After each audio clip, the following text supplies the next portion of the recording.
Más que recursos, el podcast de AEDIPE Navarra La Rioja.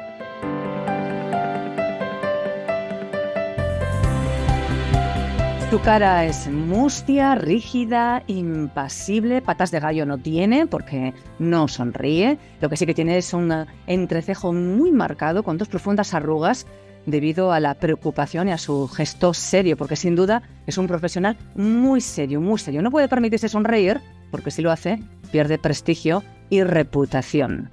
¿Conocéis a alguien así? ¿Tenéis a alguien de este perfil en vuestro entorno?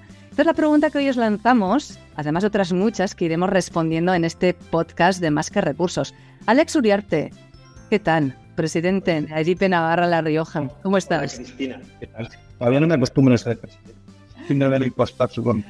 Presidente. ¿Conoces a alguien así que no te va a dejar escapar tan activo? Conozco muchísima gente así. O sea, igual hasta he sido yo.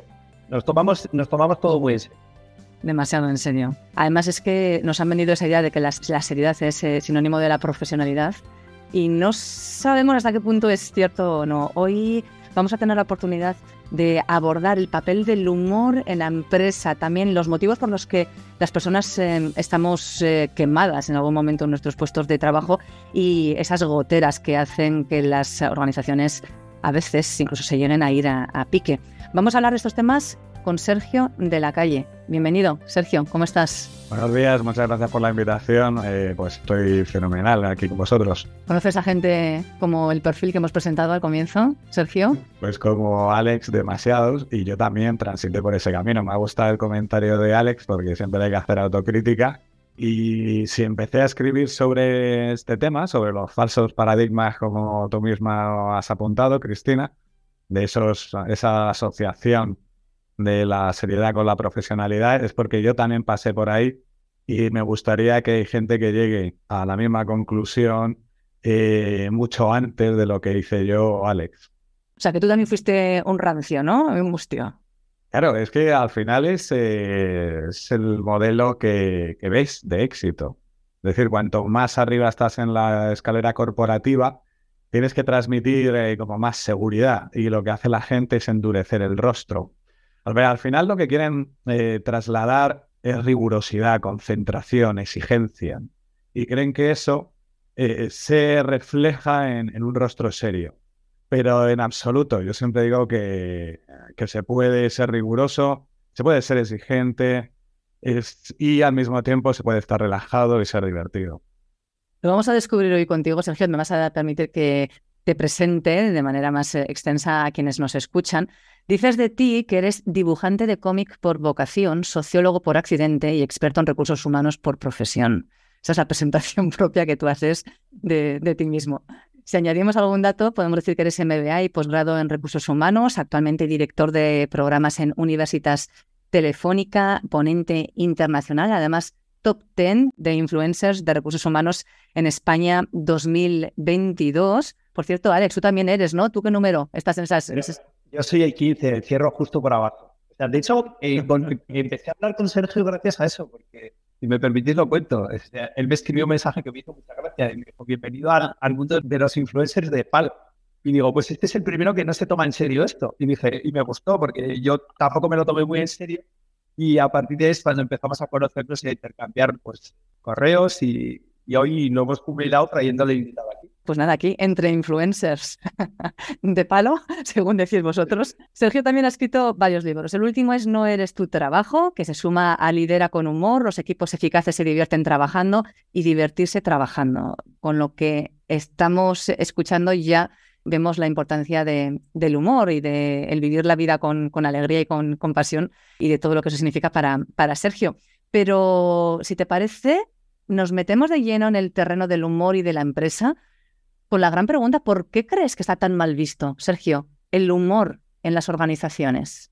Bueno, yo no diría que es que esté mal visto, yo creo que está infrautilizado. El humor yo creo que la gente lo aprecia en las organizaciones, pero lo aprecia en esos momentos que son supuestamente informales.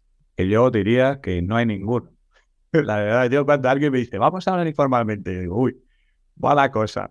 Porque no creo que haya ese espacio, pero sí es verdad que está como arrinconado a los espacios de café, del desayuno o de antes de empezar una reunión. La gente puede bromea antes de la reunión, también bromea después para relajar el ambiente, ¿no? Entonces, yo lo que defiendo es que se puede utilizar el humor deliberadamente y con propósito durante una conversación de trabajo. Entonces, ahí es donde gana valor, no en esos momentos supuestamente informales. Yo creo que está mal visto porque cuando tú ves a una persona que está en una reunión y está riéndose, hablando con otra persona, la gente piensa, "Joder, qué bien se lo pasa, ese vive bien". Esa frase que es puro veneno, ¿no? Ese vive bien. Sergio, claro, está ahí. Además, se asocia la risa un poco como a desconcentración. Eso no estás haciendo lo que se supone que tienes que hacer, ¿no? Cuando en absoluto. A mí me parece que cuando yo veo a dos personas sonriendo en una reunión, yo digo, estos están cerrando cosas, están progresando. No están, pero sí es cierto que al igual que la seriedad, el gesto serio se asocia a lo profesional, la risa se asocia a la distracción, el tiempo libre, al ocio. Es una pena, porque realmente yo creo que no hay una conexión más genuina entre dos personas que reír juntos. Y en el ámbito profesional, tener una buena conexión con tus compañeros, con tus partners, con tus clientes, es clave. Entonces, para mí es señal de que dos personas están conectando. ¿Crees que somos más ya? Vamos poco a poco. ¿Está cambiando esa percepción? ¿Notas que las organizaciones van cambiando? Yo creo que sí, como todo, las cosas cambian mucho más lento de lo que deberían. En el último libro que ha mencionado Cristina, No eres tu trabajo, hay problemas que se llevan denunciando desde los años 70 del siglo pasado. Las largas jornadas, por ejemplo. Y no, ahí evolucionamos tan poco. Involucionamos, volvemos a evolucionar, pero volvemos a involucionar, ¿no? Yo creo que la crisis sanitaria ha ayudado. Yo creo que la crisis sanitaria ha puesto sobre la mesa el deseo, el apetito de estilos de liderazgo más amables. Yo al final resumo mi contribución en que quiero ayudar a construir lugares de trabajo más amables. Y diría que la pandemia ha puesto sobre la mesa eso. Adicionalmente, en el 2021, dos directoras de Stanford lanzaron un libro que se llama Humor Seriously, y que viene a decir lo mismo que yo. Pero claro, desde Stanford. y a mí no me hacen caso, pero mira, si lo dice Stanford ya es otra cosa. Y hay que reconocer que sí que han ayudado un poco a que hay gente en puestos de cierta autoridad que entiendan que les puede ayudar, que es una herramienta, ¿vale? Que no es una cuestión yo siempre digo que esto no es una cuestión de clima laboral. Hay gente alguna vez que me invita a hacer una conferencia y me dicen que es que tienen que mejorar el clima laboral. Y yo les digo que no soy la persona que necesitan. Porque yo creo que el humor se tiene que utilizar en las organizaciones como una herramienta, hecho como un propósito, pero para ser más eficaz, para remarcar una idea y hacerla más memorable, o para desatascar una conversación enconada en las negociaciones, antes de generar ideas, para responder un ataque. Hay muchos usos, pero como os veis, yo los usos que veo son como muy pragmáticos, muy prácticos, muy del día a día. No lo veo en los grandes eventos, no lo veo como parte de los team building. Eso, pues vale, está bien, pero es en el día a día. Es en el día a día. Por tanto, el clima laboral mejorará, sí, pero no es la causa por la que los profesionales deben utilizar el humor. Será la consecuencia. Si tú lo utilizas de forma reiterada, en el día a día, pues finalmente tendrás un mejor ambiente de trabajo. Pero es una consecuencia, no es la causa por la que lo deberías hacer. ¿Lo estás viendo como una herramienta de comunicación, de conexión, de eficacia, de productividad, el humor? Así es, yo lo veo así, yo creo, y de hecho, y de todo eso, y además de diferenciación. ¿Por qué? Porque al final, profesionales en empresas potentes, en mi experiencia, la gente en general es bastante buena. Entonces, sí, se generan ciertas dinámicas de competitividad dentro de las organizaciones. Los que quieren progresar, ¿no? O quieren conseguir las oportunidades de desarrollo, muchas o pocas, normalmente pocas que hay, quieren destacar. Entonces, es muy difícil entre Alex y yo que dijeran, no, es que Alex saca los proyectos. Ya, pero Sergio también saca los proyectos. Ya, pero Alex saca los proyectos y además echa muchas horas. Ya, pero es que Sergio también se queda muchas horas. Y entonces no es lo mismo decir, Sergio saca los proyectos, que decir, no, pero es que Alex saca los proyectos y además el equipo lo pasa bien. Hay una diferencia ahí muy importante. Por lo menos yo tendría claro, a igualdad de skills, a igual de experiencia, a qué persona promocionaría. Yo lo tengo muy claro. Por eso creo que también es una forma de distinguirse y de diferenciarse. Ahondando un poco en lo que estás comentando, yo una de las cosas que me ha gustado de Liderando con Humor, das un marco teórico bastante explicas, pero luego das casos súper concretos. Oye, ¿qué hacer si te pasa esto? ¿Qué hacer si te pasa esto? ¿Qué hacer si te pasa esto? O sea, yo de hecho lo tengo todo súper rayado. O sea, me parece, como dice un poco Cristina, muy práctico y son herramientas. Bueno, es un ejemplo, para que nuestra audiencia un poco que le hables un poco para que te compren el... Bueno, vamos a ver, yo siempre soy feliz cuando me reseñan el libro y me dicen que está muy bien, pero cuando más me feliz soy es cuando alguien me escribe y me dice, oye, ¿quieres creer que tenía una presentación a comité y tras mucho meditarlo he dicho, voy a atreverme? Dice, y he salido a hombros. Y yo digo, pues claro, digo, si es que es donde más valor tiene, porque al final las personas que están en los comités, que están diciendo que sí o no, que te asignan recursos o no, que te dan más presupuesto o no, esa gente también son humanos y están muy aburridos de propuestas áridas, serias y grises. Aprecian mucho cuando alguien es capaz de dar un giro y además despejarles, ¿sabes? Sacarles un poco de ese espacio de seriedad y de formalidad. Entonces yo recuerdo una de mis presentaciones a comité que más cariño tengo y yo soy un animal de recursos humanos, de talento y cultura. Y es muy difícil cuando tú quieres defender un programa de recursos humanos, llevarlo soportado con números. Hay modelos, sí, casi todas las consultoras te dan modelos y tú puedes empezar una presentación diciendo, como dice McKinsey, como dice Boston Consulting, unos estudios que ha hecho Berkshire o tal, pero ¿sabéis lo que dan los directivos por eso? Nada. ¿Por qué? Porque todas las presentaciones empiezan igual. Todas las presentaciones empiezan igual. Y de hecho, si buscas unos datos que digan exactamente lo contrario de lo que tú estás diciendo, los encuentras. O sea, entonces el riesgo de jugar a eso es alto, ¿no? Obviamente hay que llevar cierto fundamento, cierto substanciado, ¿no? De hecho, yo en la primera versión de Liderazgo con Sentido del Humor me pasé de erudito. Traje tantas referencias que al final parecía que me estaba justificando a mí mismo, ¿no? Entonces me acuerdo en un comité que yo tenía que pedir presupuesto para un programa de reconocimiento, ¿no? Que estábamos construyendo una cultura de conversaciones continuas y nos dimos cuenta que había un gap en reconocimiento, ¿no? Y entonces yo obviamente saqué ahí un par de gráficos diciendo, no, ayuda al engagement, es una de las variables que más aprecian los colaboradores.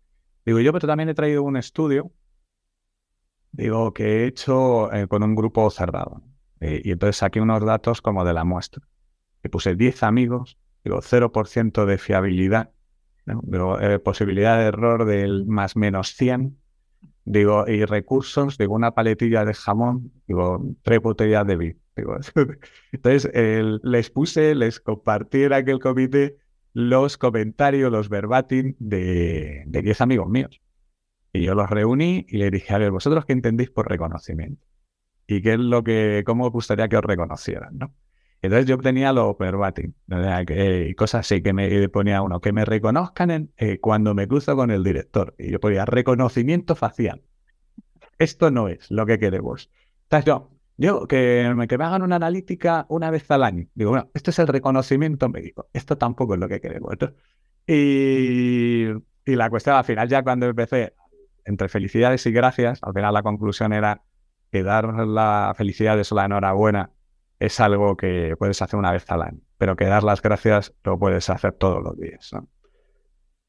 Y salí del comité súper bien, súper relajado. Hay gente que todavía lo comenta, ¿no?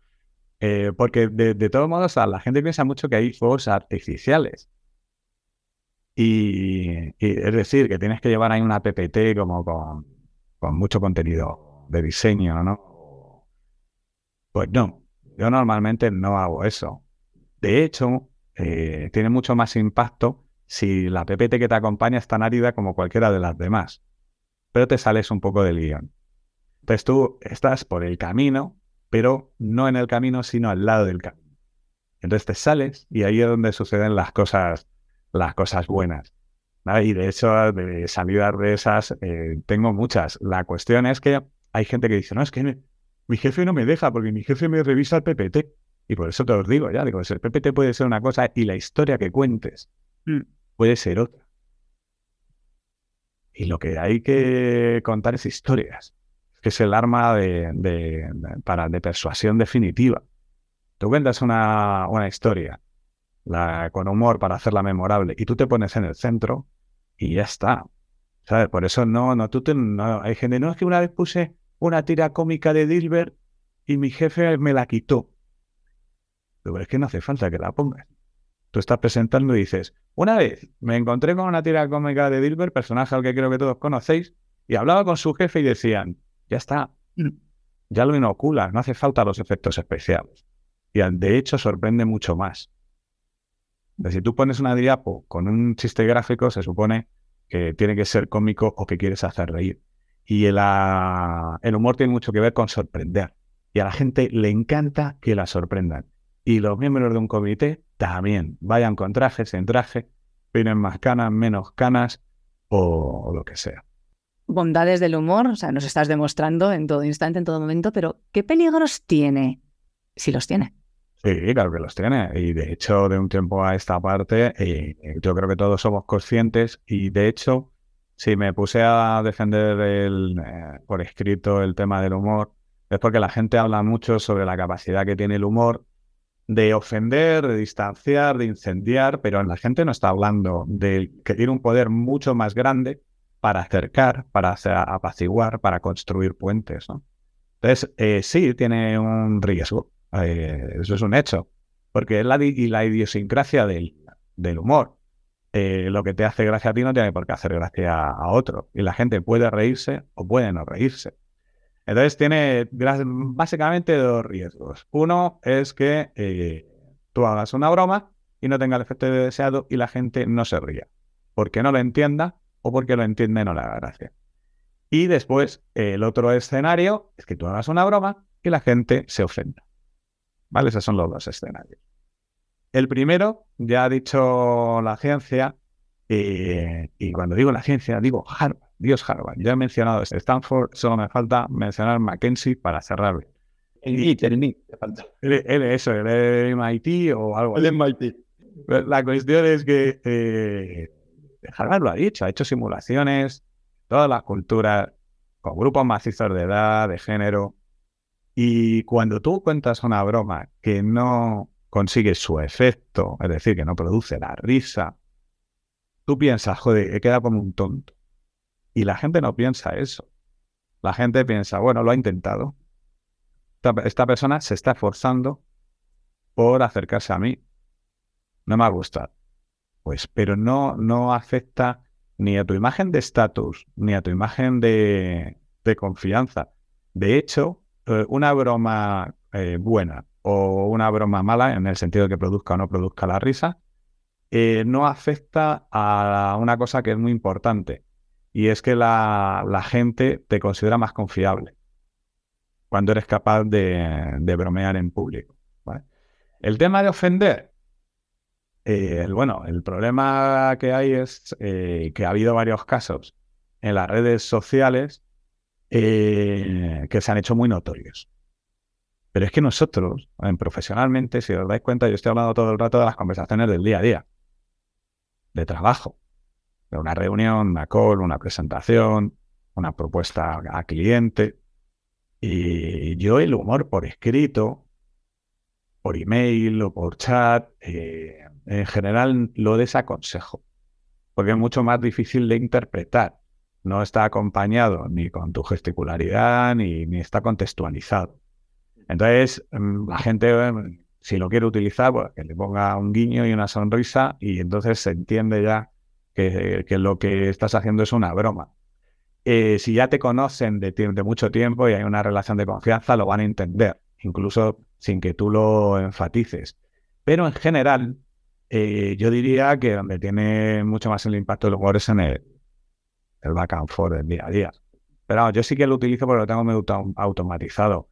Pero redes sociales, pues hombre, pues no. ¿Por qué? Porque en las redes sociales te lee quien te conoce y quien te entiende y quien no.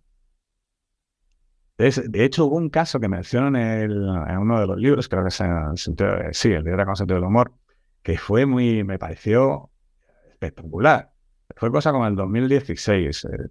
¿Cómo se llama este guionista? Sergio Santillana, creo que es. Hizo una broma sobre los andaluces en Twitter. Creo que decía algo así como que escuchando una salve rociera parece que decían Leo, Leo, Leo, Leo, pero que después se dio cuenta que estaba en Andalucía y que eso no podía ser. Esa era la broma. Le montaron un pollo en redes sociales, pero es que no valió ni con la disculpa. La gente pedía que le echaran de la cadena en la que trabajaba. La cadena en la que trabajaba se tuvo que desvincular y pedir disculpas. ¿Y por qué digo que me sorprende? Porque este señor se hizo famoso por ser guionista de Vaya Semanita y 3 apellidos vascos. Es decir, era un cómico que está especializado en hacer bromas sobre las peculiaridades locales y reírse de los estereotipos y de los... Fue 3 apellidos vascos. Eso fue un punto de aparte en la comedia española. O sea, fue un blockbuster. Tuvo la segunda parte, también fue un taquillazo. Pero claro, la gente va a verlo los que quieren. Pero la gente que está en redes sociales se lo encuentra y a lo mejor ese no es el humor que estaba buscando. Empieza el troleo y acaba como acaba. Pero es absurdo que una persona que está triunfando en televisión y en el cine con un humor muy, muy, muy dirigido a reírse de los sesgos, de los prejuicios, de las distintas culturas que tenemos en el país, cogen y por eso mismo le crucifiquen en redes sociales. Es ridículo, pero ocurre. Entonces yo lo que suelo decir siempre es, si tú haces una broma y sin quererlo ofendes a alguien de los que te están escuchando, te disculpas y sigues. Hay gente que dice, no, el humor no tiene límites, hay que pedir disculpas, el humor es el humor omnipresente y todopoderoso. Pues hombre, a ver, si tú vas a ofender, perfecto, y has conseguido ofender, has conseguido tu objetivo, adelante con las carretas. Claro, como herramienta te ha servido. Pero si tú lo has hecho sin querer, pues te disculpas y sigues. Yo creo que todo es mucho más sencillo. Yo lo que sí en el entorno profesional, si hay un uso del humor que descarto, es lo que se tipifica como el humor agresivo. Hay distintos estilos de humor. Hacer mofa, burla, utilizar el humor para tumbar a alguien, esté o mucho peor si no está presente. Yo ese humor está por defecto descartado, está fuera de las herramientas, ¿no? Pero lo dicho, si en un momento dado, en un espectro más combativo, y en este sentido la política lo es, si tú quieres utilizar el humor sarcástico o la sátira, por así decirlo, para conseguir tu objetivo, adelante. Pero yo creo que si tú lo fallas, o sea, yo pongo un ejemplo. A mí me gusta jugar con los oxímoros, ¿no? Y algunas veces, pues como tengo una posición de liderar equipos, ¿no? Muchas veces hago la broma y pongo un par de oxímoros, ¿no? Son dos palabras que parece que se contradicen, ¿no? Y digo, asquerosamente limpio. Digo, silencio ensordecedor. Y digo, talento directivo. Yo puedo hacerlo porque creo que pertenezco al colectivo. Entonces, pues, nos reímos porque me estoy riendo de mí mismo, ¿no? Talento directivo. Y una vez dije, inteligencia militar. ¿Y qué es lo que pasó? Pues la persona que estaba allí, que era hijo de militar. Y se molestó. Y yo le pedí disculpas. Y después aprendí, porque puedo apuntar a la misma dirección de una forma más inteligente. Y yo puedo decir algo así como bomba inteligente, ¿vale? O bala inteligente. Y ahí la gente lo entiende. O sea, dentro de cosas bélicas y tal, pues son males necesarios, pero nunca se podrían tener ese adjetivo. Entonces, yo solo cuando hago las conferencias siempre saco una foto de dos niños en un columpio y uno de los niños está saltando en la parte más alta del giro del columpio y está flotando en el aire, ¿no? Y le pregunto a la gente cómo suele acabar eso. Os lo pregunto a vosotros. ¿Cómo suele acabar el niño ese que está saltando del columpio? Morrado en el suelo, ¿sabes? ¿Cómo? Es morrado en el suelo, digo. Bueno, normalmente acaba aterrizando razonablemente bien y con unas risas compartidas. Pero si acaba esmorrado, como tú dices, ¿qué es lo que hace el niño? ¿Se seca las lágrimas y vuelve al columpio o se va a su casa y nunca más va al parque? Te seca las lágrimas y vuelves al columpio. Con el humor, lo mismo. Si tú consigues un efecto indeseado utilizando el humor en la vida o en el entorno profesional, pues te quitas el polvo de encima y a volver a utilizarlo. Y por cierto, que también de manera seria se puede ofender mucho. Bueno, mucho más, claro. Solo tardando en responderte a una intervención, mirándote en silencio con la cara seria, ya estás ofendiendo. Sergio, ¿cuánto tiene de cultural? Prefiero en equipos, organizaciones cada vez más diversas. ¿Notas ahí una diferencia? Vamos a ver, sí, de las culturas tienen muchos atributos. Hay muchos atributos que conforman una cultura. Algunos son muy visibles, son muy sencillos de ver.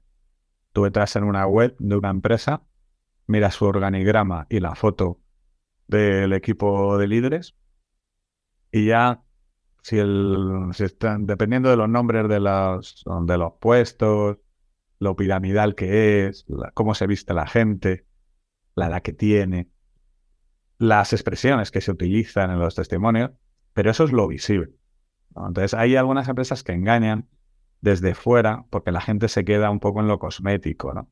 Después hay cosas más en el día a día que solo las puedes vivir si trabajas con ellos, que es más las actitudes, los comportamientos, ¿no? Los valores y normalmente se derraman desde arriba.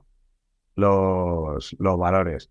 Me he hecho acompañar durante años por un directivo de más de 55 años de traje completo financiero y el programa de Liderazgo con Sentido del Humor me acompañaba, yo lo traía como para poner a un role model. La persona más divertida, Jerónimo Vilchez, que he conocido y lo tuve el privilegio de conocerle en mi empresa. Y es alto directivo, era un miembro del ESCOM. Y yo siempre que le presentaba como alto directivo, él decía, y ancho, y ancho. Era brillante. Entonces, él dio cuenta historias, ¿no? Y entonces él en los comités, él siempre decía, nunca hay que tensionar a la persona que tienes delante, porque la gente tensionada nunca puede sacar lo mejor de sí mismo. Dice, tú la sonrisa abre a la gente, ¿no? Y dice, después le dirás que no. Si hay que decirle que no. Dice, pero la persona tiene que defender su propuesta en el mejor mood posible. Dice, entonces, él, por ejemplo, tenía varias cosas que yo ya le conocía, pues me decidí con él unos años y le decía a la gente cuando se le ponía delante, dice, bueno, pero a mí explícamelo, dice, tranquilito, utilizando palabras sencillas, como si fuera un director general. Era súper bueno. Y además, como él sabía, era un tipo además de 1,90 m, como grande, muy grande. Y entonces siempre sabía que era como, hasta físicamente, no ya solo la posición en el organigrama, sino ya físicamente imponía mucho, ¿no? Entonces cuando entraba en la reunión y estaba allí todo el mundo diciendo, hostia, llega el que más manda, ¿no? Siempre el hombre hacía alguna. Decía, ¿qué pasa? ¿Que os habéis comido todos los yogures? ¿Qué pasa? ¿Que yo no me puedo comer un yogur o qué? Otra cosa así. Y decía, ¿a mí esto me lo habéis contado? Y digo, yo soy como Dory. O sea, yo soy como Dory, a mí se me olvidan las cosas a los 10 minutos. Solo con eso, la gente entendía que era una persona con la que se podía hablar. Después ya se ponía en su modo de a los números, que salgan las cuentas, que esto tenga sentido y no distraigamos a la gente y todo eso. Pero lo primero que hacía era relajar a la gente para que le trataran casi como un igual. Él decía también mucho de que, oye, aquí nos vamos a quitarnos los galones, dice, los ponemos sobre la mesa y nos hablamos como igual. Se me decía, y decía, el miedo al ridículo, ese miedo que has comentado tú antes, Cristina, del uso del humor, él decía, el miedo al ridículo, dice, mata un montón de oportunidades de negocio. Dice, las mata antes de que nazcan, porque la gente no se atreve a decirlos. Dice, entonces, ¿que te parece una tontería?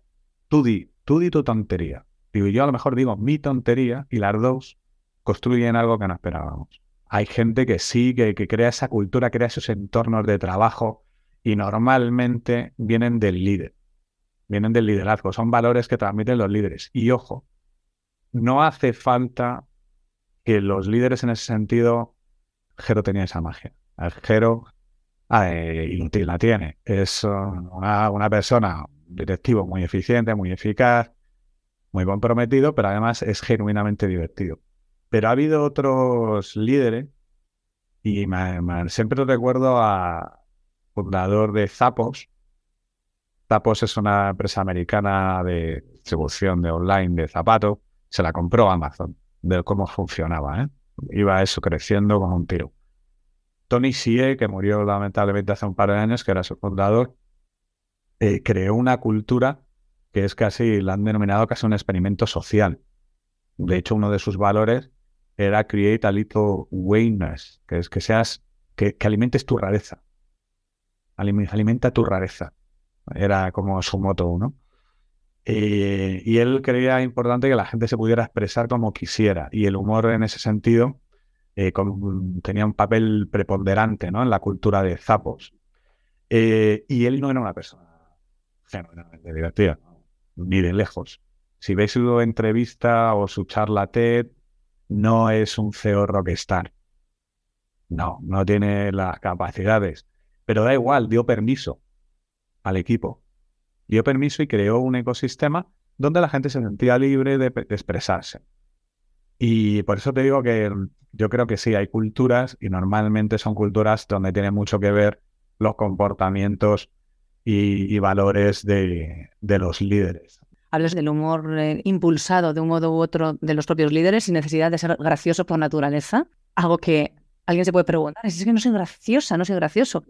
¿Cómo puedo impulsar el humor dentro de mi comunidad o de mi entorno? Pero hablas de los líderes y también de quien está en otras posiciones más bajas, ¿no? Es decir, que también como empleado, como trabajador, como parte de un equipo, también puedes utilizar el humor para hacer mejor tu labor.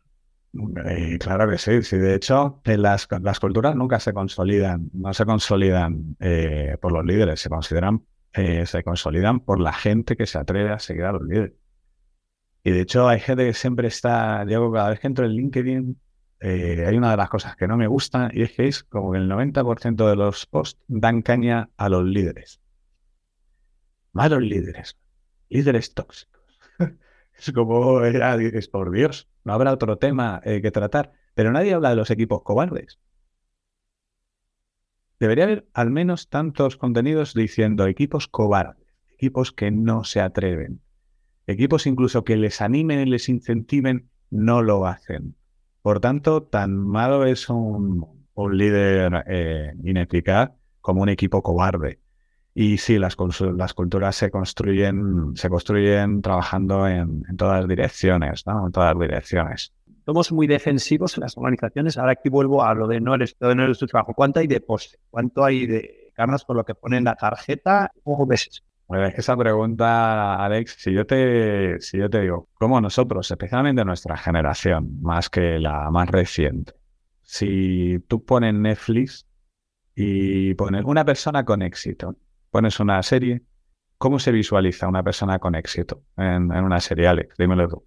Persona que gana dinero y que tiene una reputación, ¿no? El cirujano, y sale ahí del edificio y los vecinos les saludan como el juez, tiene poder, autoridad, los directivos, los que toman importantes. La gente, el éxito lo hemos asociado a posiciones de liderazgo normalmente. Entonces, la gente aspira a esas posiciones sin una vocación genuina de servicio y sin un interés real por las personas.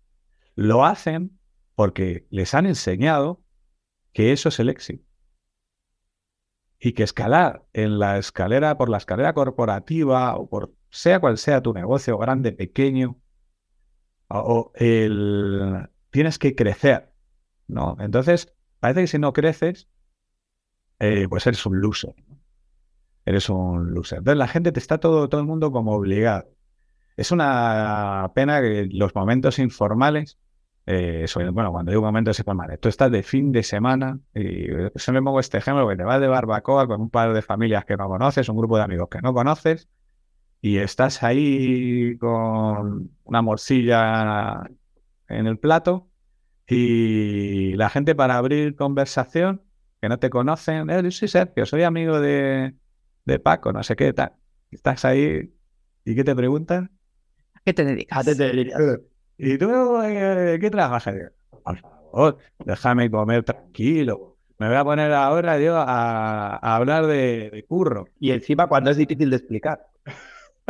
Eso no es, dice, no, yo recursos humanos. Dice, vale, acabas de salir de la barbacoa con 10 currículums. Pero es que no les basta con que digas, yo recursos humanos. ¿Y en qué empresa? Tú, entonces, es un rollo, porque al final la gente se está identificando con su actividad. Y hay ganadores y perdedores siempre en esas conversaciones. Porque hay posiciones que gozan de un estatus y otras que no. Cuando yo la verdad es que después de lo que pasó en la pandemia y nos dimos cuenta de lo cuáles eran las posiciones esenciales, los puestos esenciales, pero claro, en la barbacoa no lo pueden decir en voz alta. Porque además es que ya la gente, yo me indigno por esto. Porque cuando se pasa alguien, ¿no? Y este vecino no sé qué, no, ese es el médico, ¿no? El veterinario, el pastelero. Digo, coño, ¿por qué no dices el del tercero? A ver, yo casi me veo que digan, ¿y ese quiere? El calvo del 29. Pero no que no diga, no, el de recursos, el de Telefónica. Yo digo, pero qué mierda, es una parte de mi vida. Y aunque ocupa mucho espacio en la agenda, es una parte que yo considero pequeña. Es relevante, pero es pequeña en el sentido de peso. Entonces, hay una identificación de la gente con su actividad y yo creo que nos estamos equivocando en ese sentido, porque la gente tiene tensión y la gente está tomando decisiones profesionales que no le corresponden. Hay gente que se siente obligada. No, ¿cómo voy a decir que no? Pero si vas a ser un infeliz, joder. No, pero es que si digo que no me van a tener en consideración nunca más. Así que nada, voy a ir ahí y me voy a hinchar a comer mierda. Pero si di que no quieres ir a esa posición, que estás bien donde estás. Pero se supone que nos han educado a que no puedes dejar de crecer y que es una persecución permanente de ir a más, a más, a más. Y por eso hay gente tan infeliz. Lo dices muy claro con el libro. No eres tu trabajo, eres más, ¿no? Eres la joven del 23 o quien quieras ser o quien quieras ser en tu vida o quien seas con toda esa globalidad de la personalidad y de las vidas que tenemos. Pero ya nos has dado ejemplos de personas que, seguro que cualquiera de nosotros lo somos, que no tenemos una relación muy sana con el trabajo. ¿Cómo debería ser? ¿Cómo deberíamos entender el trabajo en nuestra vida? Hablo de motivación recurrentemente. Y yo le pregunto a la gente en sala, si tuvieras que decir una sola razón por la que trabajas, ¿cuál es? Os digo a vosotras la pregunta. Una sola razón por la que trabajas, ¿cuál es? Yo no quiero ser pelota, pero yo igual diría por divertirme, o sea, por vivir la vida. Está muy bien. Y me has hecho la pelota y ahora tengo ganas de... Pero no quería hacerte la pelota, que lo sepas. Yo le digo a la gente, si tuviera que decir una única razón por la que trabajas, el 90% de la gente me dice por dinero. Porque la gente no tiene la vida solucionada. Pero sí lo que tiene es un taco así de facturas esperándole en la puerta de su casa. La gente suele decir por dinero. Entonces, yo construyo sobre eso. Digo, de acuerdo. Pero la cuestión es que cuando tú pagas las facturas, ¿qué es lo que estás haciendo? Porque hay gente... A mí las facturas son motivos y la gente las llama obligaciones. Pero a mí, poder tener el frigorífico lleno, poder darle a mis hijos una educación, no son obligaciones. Yo creo que son motivos y motivos muy relevantes. Y algunas veces los embarramos. Parece que trabajas sacrificado. Como parece que honrar la memoria de nuestros viejos, nuestros padres. No, mi padre se sacrificó mucho por mí. Trabajaba mucho para pagarme. Bueno, pero él lo hacía justo porque era un motivo muy importante para él o para ella. ¿Sabes? Entonces, yo trabajo por dinero, sí, pero trabajo sobre todo para volver a mi familia, para poder disfrutar de nuestros tiempos juntos, para darle experiencias a mis hijos. ¿Sabes? Ese es el mejor legado que puedes tener. Experiencias compartidas. Por tanto, el dinero es una herramienta para según qué cosa. Y por supuesto, una vez el dinero no es un problema, y es decir, eso para mí, cuando digo que el dinero no es un problema, es que tienes suficiente como para que tú llegaras al final de mes con la cabeza despejada. Si alguien tiene tensión financiera, nunca va a poder dar lo mejor de sí mismo en el trabajo. Siempre va a estar preocupado. Pero si el dinero no es una preocupación, la gente puede hacer cosas espectaculares en el trabajo. Cosas que están muy lejos de lo que se supone que es la descripción de su puesto y cosas que no esperaba. La gente puede crecer y florecer en el trabajo. Y una de las cosas que yo creo que está súper subestimada es la que tú acabas de decir, Cristina, que es divertirse trabajando. Pues simplemente pasarlo bien, porque al final cuando acabamos una etapa de nuestra carrera y tú miras hacia atrás y dices 10 años en esta empresa. Me acuerdo aquel día, ese 13 de diciembre, que hice una presentación a comité. Me acuerdo cuando facturé 1,5 millones de ingresos al cliente. La gente no se acuerda de eso. La gente mira hacia atrás y dice, joder, mi amigo, unos buenos ratos, las comidas en el Asturiano ese con mis compañeros. Eso es de lo que se acuerda la gente. No se acuerda de... Acuerdo cuando fui al regional. Digo, si te acuerdas de un viaje, no me acuerdo cuando fui a Londres, San Paulo, a Bogotá, lo que sea. Tú no te acuerdas ni de lo que fuiste. ¿Te acuerdas la cena con los compañeros y en aquel restaurante y tal? Eso es lo que se queda fijado en la memoria. Tú no te acuerdas ni para qué fuiste a aquella reunión ni nada de nada. Es más los sentimientos y las sensaciones, ¿no? Las emociones son los guardianes de la memoria. Las emociones. Por eso en las reuniones, cualquier conversación es una excusa para poder emocionar y emocionarte. Hablabas también en tu libro de ese equilibrio entre nuestra vida profesional, la personal, de cómo debíamos también replantearnos nuestra relación con el trabajo, porque quizás ahora, bueno, cualquiera de nosotros, Alex, yo misma, te tienes que plantear muchas cosas, quienes nos escuchen, quizá también, pero ¿crees que esa es una de las causas principales de que haya tantos profesionales quemados sociedad actual? Yo, aunque finalmente no lo pusimos, pero el subtítulo de No eres tu trabajo que yo quería poner es define tu trabajo para que tu trabajo no te defina. Y realmente cuesta poner límites. Yo hablo bastante de la autoexplotación. Y es que hay como un retorcido sentido del deber, de la responsabilidad, ¿no? Hay un concepto del trabajo bien hecho. Y la gente se mata a trabajar sin tener un jefe tirano. Es que parece que todo viene porque el jefe te obliga. Yo la época en la que eché más horas y acabé quemado, porque al final el tema este de la zona de confort que dicen tanto, tú no te das cuenta de cuándo pasar del estrés positivo al estrés negativo, solo te das cuenta a toro pasado, cuando ya están mal. Y a mí nadie me dijo, oye, que tienes que responder a todos los mensajes de los compañeros de Hispan en 24 horas. Y eso me obligaba, pues, el uso horario, pues yo alargaba mucho la tarde-noche, porque tenía la sensación de que mis compañeros en Hispan no podían trabajar si yo no tenían mi input. Y entonces yo me quería ir a la cama sabiendo que la gente podía trabajar al día siguiente tranquilamente. Nadie me dijo eso. Fui yo quien lo hice, por un retorcido sentido del deber, como decía. Entonces yo creo que sí, que somos todos y cada uno los que tenemos que ponernos determinados límites, porque no hay trabajo por bueno que sea y no hay salario por bueno que sea que te comprometa la salud mental. Yo entiendo que no podemos estar entrando y saliendo de los trabajos con la flexibilidad que queremos, no en un mercado laboral como el de este país, pero permanecer en un sitio donde te está erosionando la salud, pues no sé yo si la hipoteca eso lo vale. Perdóname, porque claro, os estoy mirando a vosotros dos, Sergio, Alex, y a quienes nos escuchan también les sentimos aquí. Sois responsables de personas, de recursos humanos.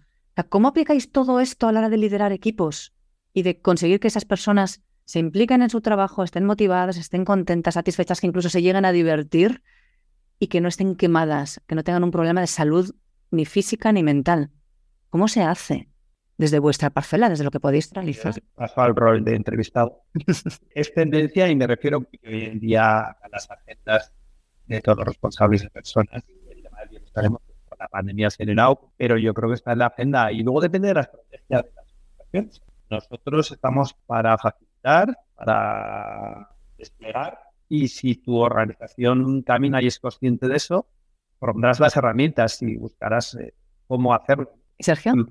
A ver, es cierto que depende un poco del concepto de bienestar que tengan las organizaciones. Y lo fácil, por nuestra parte, por áreas de cultura, talento, personas, es hacer cosas que es fácil, entre comillas, hacer. Es decir, si yo pongo una sala de meditación o de yoga en las instalaciones, eso es fácil. Básicamente es una reforma. Eso es una reforma, ¿vale? Tirar una pared y poner unos tatamis. También puedo decir cosas como no se pueden reservar salas de reunión a partir de las 5:30 de la tarde. Y lo puedo decir, pero la gente lo hace. O a lo mejor no se reúne, pero la sigue contestando email hasta las 7, las 8 de la tarde. Entonces hay cosas fáciles, que es la parte un poco más de well-being, pero a mí me gustaba mucho una frase, y aquí se nota la edad que tengo, de un dúo cómico. ¿Os acordáis de Goma? Sí. Goma tenía una frase que decía, la humedad es lo que mata, que me parecía brillante. La humedad es lo que mata. Y la realidad es que la fatiga mental, ese espacio de no crecimiento, ¿no? De languidecer, que se dice, ¿no? En inglés, el languishing, que dicen, ¿no? Que es el espacio donde no tienes ni ansiedad ni depresión, pero no floreces, ¿no? No hay crecimiento, que es realmente el gran problema. Ansiedad y depresión, efectivamente, están disparándose, pero el gran problema que yo veo es espacio gris, ¿no? Adam Grant, no sé si le seguís, pero merece la pena seguirlo, lo compara como conducir con los cristales empañados. Entonces, en ese espacio yo creo que donde hay que educar es en formar de trabajo más amables, Y realmente, si yo tengo un rato de meditación, si yo llego a la oficina y me pongo a meditar de 8:30 a 9, de 9:30, lo que haga la empresa, lo que orqueste. Pero si yo salgo a las 9:30 y tengo reuniones con 15 personas, que la gente no tiene los roles clarificados, que acaban de la reunión y no sabe la gente bien qué hacer, que los proyectos se eternizan, que para una mínima aprobación tengo que pasar 3 niveles, ¿de qué me ha servido la media hora de meditación? Pues nada. Ni la manzana de las 12, ni nada de nada. Entonces lo que tenemos que trabajar es en esa humedad que decía la Gopa Cuba, que va a las reuniones, vaya lo que tienen que ir, que tome las decisiones, 4, que no se ponga en copia a nadie más de los necesarios, porque es eso realmente lo que nos erosiona y no nos hace crecer, por así decirlo. Ahí es donde yo creo que People tiene que poner el foco. Dicho esto, después hay cosas que están orquestadas por las organizaciones en cuanto a salud mental y que yo creo que son muy importantes. Yo soy un privilegiado por los beneficios sociales que tengo y muchos infrautilizados, y durante la pandemia descubrí uno que lo suelo poner de ejemplo porque yo no sabía ni que existía. No sabía ni que existía. Mi padre falleció en los primeros días del COVID. Muy traumático. Mi madre no se pudo despedir de él. Estaba sola en casa, aislada y con su COVID. Fue una película de terror en todas las... Una saga.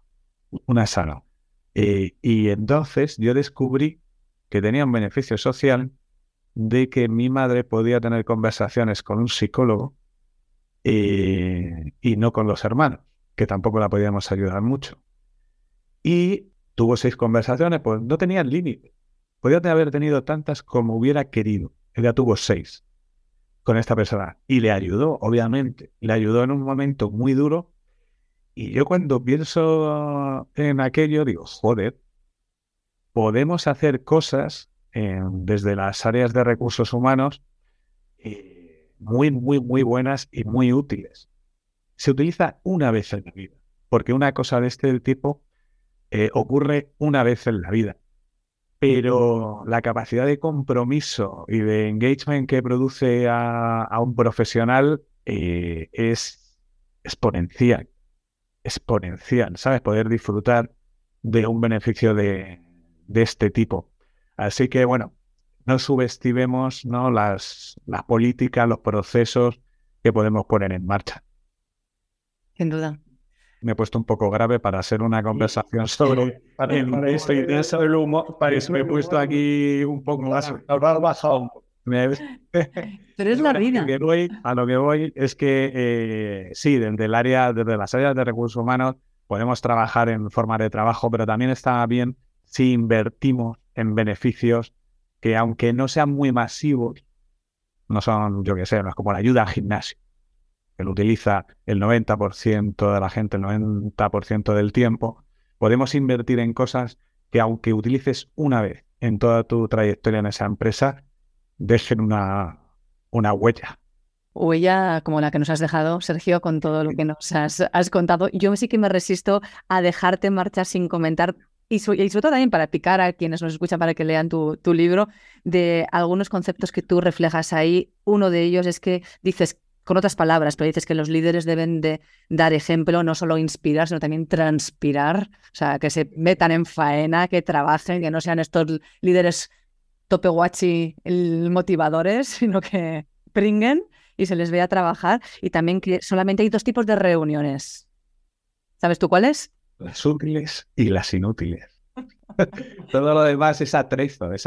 Yo, la sobreingenierización de las conversaciones, yo creo que es un mal. Y a ver, yo entiendo que hay algunas metodologías que requieren de distintos tipos de reuniones y les ponemos nombres, ¿no?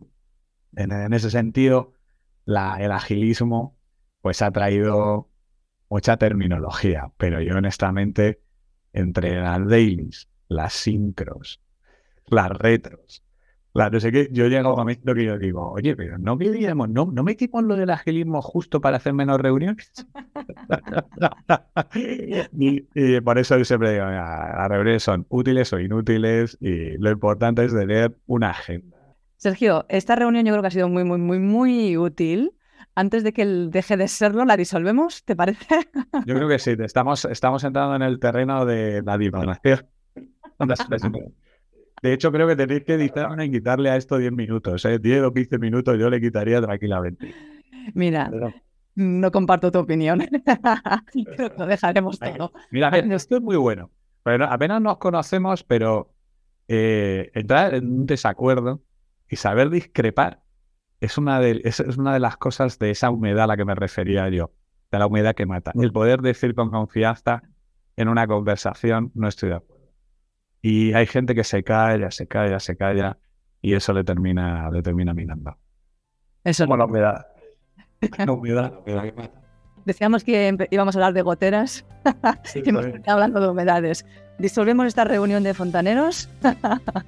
Ha sido un auténtico placer, Sergio de la Calle, conocerte y sobre todo pues aprender con todo lo que nos has contado. Ahora toca vivir así y bueno, y aplicarlo y cada cual que saque sus propias conclusiones. Eso es, yo suelo decir eso. Yo estoy muy lejos de tener razón, yo cuento mi verdad y cada uno tiene su verdad. Así que de lo que hemos hablado, que la gente efectivamente coja lo que considere de provecho, lo adapte a sus circunstancias y con su estilo. Eso es. Mil gracias de nuevo y hasta la próxima. Habrá más. Gracias a vosotros. Gracias, Cristina, Sergio. Nada, y hasta el próximo capítulo de Más que Recursos.